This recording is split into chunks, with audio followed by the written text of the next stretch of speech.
નમસ્કાર મિત્રો, આપણે આજે સરકારશ્રી દ્વારા જાહેર કરાયેલ પર્યાવરણ, વન અને જળવાયુ પરિવર્તન મંત્રાલય અંતર્ગતની યોજનાઓ વિશે માહિતી મેળવીશું. એમાંની પહેલી યોજના છે કે national action plan on climate change. આ યોજનાનો ઉદ્દેશ્ય છે કે આર્થિક અને પર્યાવરણીય લક્ષ્યોને સાથે લઈને ચાલે તેવા સતત વિકાસ માર્ગની રચના કરવી. આ ઉપરાંત UNFCCC ના INDC એટલે કે ઇન્ટિગ્રેટેડ નેશનલી ડિટરમાઇન્ડ કન્ટ્રીબ્યુશનને પૂર્ણ કરવા. આ મિશન અંતર્ગત અન્ય 8 મિશનનો સમાવેશ કરવામાં આવેલો છે. 1. રાષ્ટ્રીય સોલર મિશન. 2. સતત આવાસ પરનું રાષ્ટ્રીય મિશન. 3. ઉર્જા દક્ષતા માટે રાષ્ટ્રીય મિશન. 4. રાષ્ટ્રીય જળ મિશન. 5. સતત હિમાલયી પારિસ્થિતિકી તંત્ર માટે રાષ્ટ્રીય મિશન. 6. National mission for green India. 7. સતત કૃષિ માટે રાષ્ટ્રીય મિશન. 8. જળવાયુ પરિવર્તન માટે જ્ઞાન પર આધારિત રાષ્ટ્રીય મિશન. આ યોજનાની વિશેષતાઓ વિશે જોઈએ તો કે સમાવેશી વિકાસની રણનીતિની મદદથી નિર્ધન અને કમજોર વર્ગનું સંરક્ષણ કરવામાં આવશે. જળવાયુ પરિવર્તનના શમન અને અનુકૂલન માટે યોગ્ય તકનીકનો ઉપયોગ કરવામાં આવશે. જળવાયુ પરિવર્તનનું વધુ જોખમ તથા જળ તથા કૃષિ જેવા ક્ષેત્રોમાં છે. આથી તેનું ઉત્તરદાયિત્વ રાજ્ય સરકારને આપવામાં આવેલું છે. આ માટે દરેક રાજ્યને SAPCC એટલે કે state action plan on climate change તૈયાર કરવાનું પ્રાવધાન છે. SAPCC જે રાષ્ટ્રીય નીતિ ફ્રેમવર્કને અનુસાર કાર્ય કરશે. હવે બીજી યોજના વિશે જોઈએ તો કે સિક્યોર હિમાલય પ્રોજેક્ટ.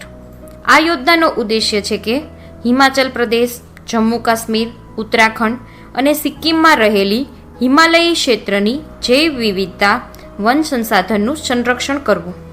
અન્ય વિશેષતાઓ વિશે જોઈએ તો કે આ કાર્યક્રમને UNDPની મદદથી પર્યાવરણ, વન તથા આબોહવા પરિવર્તન મંત્રાલય દ્વારા શરૂ કરવામાં આવેલ છે. આ યોજના 6 વર્ષ સુધી શરૂ રહેશે. આ પરિયોજના ચાંગથાંગ, લાહોલ પંગી અને કિન્નોર, ગંગોત્રી ગોવિંદ અને દરમા, પિથોરાગઢ બ્યાન ઘાટી તથા કાંચનજંગા, ઉપરી ત્રિસ્તા ઘાટી જે સિક્કિમમાં આવેલ છે તેનો સમાવેશ થાય છે. આ યોજના અંતર્ગત હિમ તેંદુઆ અને અન્ય એન્ડેન્જર્ડ સ્પીસીસ જેવા આવાસનું સંરક્ષણ કરવામાં આવશે. આ ક્ષેત્રમાં રહેતા લોકોની આજીવિકાને સુરક્ષિત કરવી તથા વન્યજીવ અપરાધને ઘટાડવાના પણ પ્રયત્ન કરવામાં આવશે.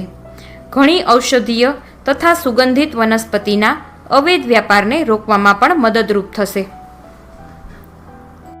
હવે ત્રીજી યોજના વિશે જોઈએ તો કે હરિત કૌશલ વિકાસ કાર્યક્રમ એટલે કે ગ્રીન સ્કિલ ડેવલપમેન્ટ પ્રોગ્રામ.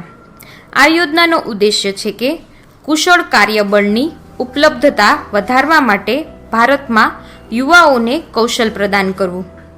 આ યોજનાની અન્ય વિશેષતાઓ વિશે જોઈએ તો કે રાષ્ટ્રીય કૌશલ વિકાસ એજન્સી આ કાર્યક્રમ માટેની નોડલ એજન્સી છે. આ કાર્યક્રમ અંતર્ગત સિલેબસને રાષ્ટ્રીય કૌશલ યોગ્યતા ફ્રેમવર્કના અનુરૂપ તૈયાર કરવામાં આવશે. તેનું લક્ષ્ય 2021 સુધીમાં 5.5 લાખ લોકોને પ્રશિક્ષણ પ્રદાન કરવું. GSDP Envis જે એક મોબાઈલ એપ છે જે દેશમાં યુવાઓમાં રોજગારી ક્ષમતા અને ઉદ્યમશીલતા વધારવામાં સહાયક સિદ્ધ થશે. હવે ચોથી યોજના વિશે જોઈએ તો કે રાષ્ટ્રીય સ્વચ્છ વાયુ કાર્યક્રમ.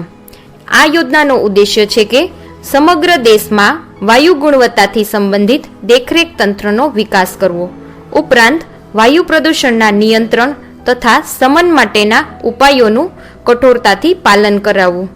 આ યોજનાની વિશેષતાઓ વિશે જોઈએ તો કે આ પ્રદૂષણ નિયંત્રણ કરવા માટેની એક પહેલ છે, જેમાં 2024 સુધીમાં PM10 અને PM2.5ની સાંદ્રતાને 20થી 30% સુધી ઘટાડવાનું લક્ષ્ય રાખવામાં આવ્યું છે. તેમાં વર્ષ 2017ને આધાર વર્ષના રૂપમાં તથા વર્ષ 2019ને પ્રથમ વર્ષના રૂપમાં નિર્ધારિત કરવામાં આવ્યું છે. આ કાર્યક્રમને 102 નોન અટેનમેન્ટ શહેરોમાં લાગુ કરવામાં આવેલ છે. NCAPનું ક્રિયાન્વયન CPCB એટલે કે સેન્ટ્રલ પોલ્યુશન કંટ્રોલ બોર્ડ દ્વારા કરવામાં આવશે. આ કાર્યક્રમ અંતર્ગત લક્ષ્યને પ્રાપ્ત કરવા માટે બહુપક્ષીય અને દ્વિપક્ષીય આંતરરાષ્ટ્રીય સંગઠનો, પરોપકારી સંસ્થાઓની સાથે ભાગીદારી કરવામાં આવશે.